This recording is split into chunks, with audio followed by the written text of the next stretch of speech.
જય દ્વારકાધીશ મિત્રો, અમૃત પુષ્પ દ્વારકા મુખ્ય સંશોધન કેન્દ્ર દ્વારા આજે આપણે એક વિષય ઉપર ચર્ચા કરશું. એ છે મેદસ્વીતા, ઓબેસિટી. હાલમાં ઘણા બધા લોકો અમારે ત્યાં કેન્દ્રમાં આવે છે કે વેટ લોસ માટે, કે વજન વધારે છે અને વજન ઘટાડવું છે, અને ઘણી બધી પ્રયોગો કરવા છતાં, ઘણી બધી એલોપેથી અને આયુર્વેદિક સારવારો કરવા છતાં પણ ઘણી વખત વજન ઘટી જાય છે તો ફરી પાછું વધી જાય છે.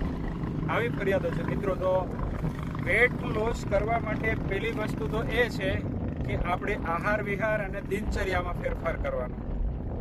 થોડુંક આપણે ડાયટિંગ સિસ્ટમમાં ફેરફારો કરશું, બદલાવ કરશું, સુધારા વધારા કરશું, રોજિંદા જીવનની આપણે લાઈફસ્ટાઈલમાં બદલાવ કરશું તો ચોક્કસપણે વેટ લોસ થાય છે. અને વેટ જે જળવાયેલું છે, જે સ્ટેબલ રહેવું જોઈએ, એ સ્ટેબલ પણ રહેશે.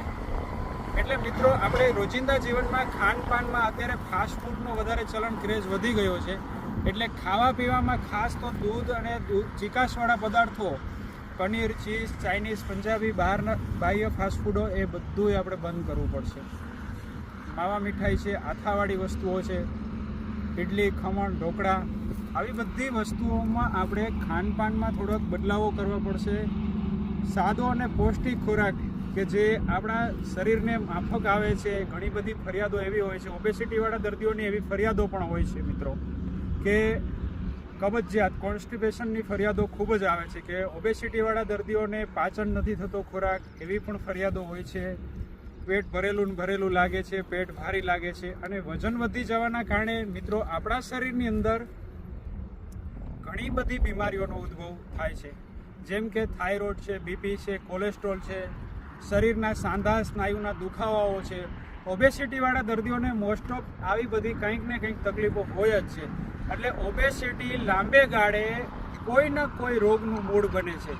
એટલે મિત્રો, આપણે ખાનપાનમાં, આહાર વિહારમાં અને આપણા રોજિંદા જીવનની દિનચર્યામાં ફેરફાર કરશું તો ચોક્કસપણે ઓબેસિટીમાંથી આપણે બચી શકશું. હાલમાં પણ આપણે ગવર્મેન્ટ દ્વારા પણ ઘણા બધા એવા કાર્યક્રમો ચાલે છે ઓબેસિટીને અનુલક્ષીને, કે મેદસ્વીતાને દિન પ્રતિદિન આપણા દેશમાં વધી રહી છે. એટલે એને અનુલક્ષીને ઘણા બધા એવા કાર્યક્રમો ચાલે છે જે ખાનપાનમાં સુધારા વધારા છે, રોજિંદી આપણી દિનચર્યામાં છે, બેઠાડું જીવન છે, આપણી કાર્યશૈલીમાં બદલાવ, સમયની મર્યાદાઓમાં બદલાવ, સમયસર જમવું, સમયસર ઊંઘવું અને રેગ્યુલર કસરત કરવી, આ બધા ફેરફારો આપણે ચોક્કસ કરશું તો ઓબેસિટીમાંથી બચી શકશું. અને ઓબેસિટીના લીધે આપણા શરીરની અંદર ઘણી બધી તકલીફો જન્મે છે.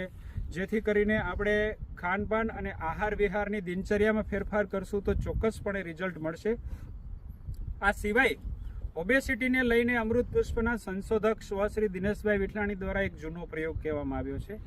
રાત્રે બનાવેલી રોટલી, કોરી રોટલી, ઘી ચોપડ્યા વગરની, એ રોટલી ઉપર સવારે સારી ક્વોલિટીનું મધ ચોપડી દેવાનું, અને એ મધ ચોપડી અને સવારે ખાલી પેટે એ રોટલી ચાવી જવી નાસ્તા તરીકે.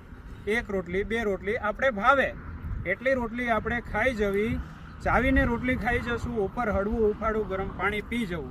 અને મેં વાત કરી એમ કે ખાનપાનમાં આપણે થોડું ધ્યાન આપવાનું. આ પ્રયોગ આપણે નિયમિત કરશું તો અમારે ત્યાં ઘણા બધા પેશન્ટો એવા આવે છે, આ પ્રયોગો કરે છે. 2 કિલોથી લઈને 12 કિલો સુધીના વજન ઘટેલાના દાખલા છે.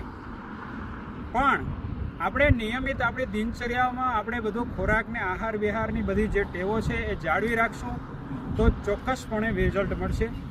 અન્ય કોઈ પણ માહિતી માટે અમૃત પુષ્પ દ્વારકા કેન્દ્રની મુલાકાત લો. જય દ્વારકાધીશ.